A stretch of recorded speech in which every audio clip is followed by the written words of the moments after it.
Welcome to This Week in Associations. We connect great ideas and great people. Hello, I'm Amy Goodman. This week we begin a series of interviews on the state of technology in associations. Is it time for big change in association management systems?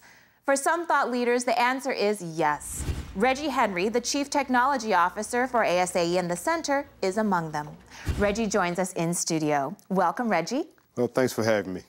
So you have to tell us what the management system is of today, the traditional one. Well, it's a system that was based on something developed 20 years ago and more of a transaction gathering system than anything else.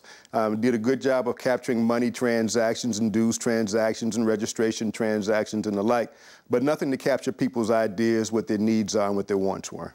What does the system need to be for the future? Oh, it needs to be something that does begin to capture what people will need in the future. It needs to be based on ideas, captures people's interests, things that will allow us to be more predictive in terms of systems that we need to create for them in the future. You have a good example of this for us to follow. I do. The Amazon.com model, where you not only can go there and purchase something, but you can also see what other people purchased and what they felt about what they purchased and actually engage in a conversation about it, something that will allow you to make your decisions better based on things that you wouldn't have known otherwise. This new model that you have, does it have a particular name? We refer to them as customer relationship management systems. It's one where you pay attention to the relationship. And from where I sit, relationships are based on expectations. And so we need systems that start to gather people's expectations. Why is this so salient and important at this time? I think it's more salient at this time because of the members coming up right now.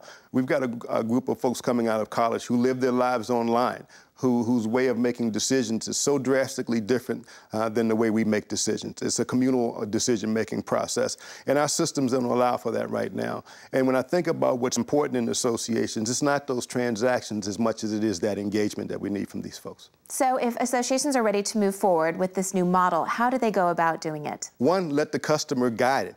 I think that's the problem we have as we build systems from the inside out rather than focusing on customer needs. And second is internally, get out of our own way a little bit.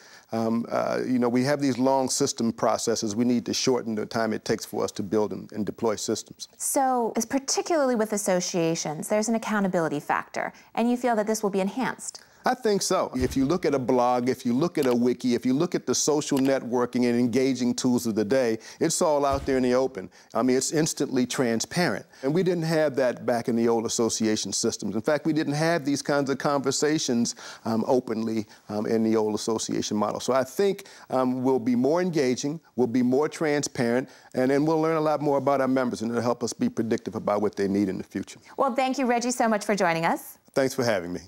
And in the next few weeks, the debate goes on over change in association management systems. Until then, thanks for watching This Week in Associations. Visit our website to learn more ways to connect great ideas and great people.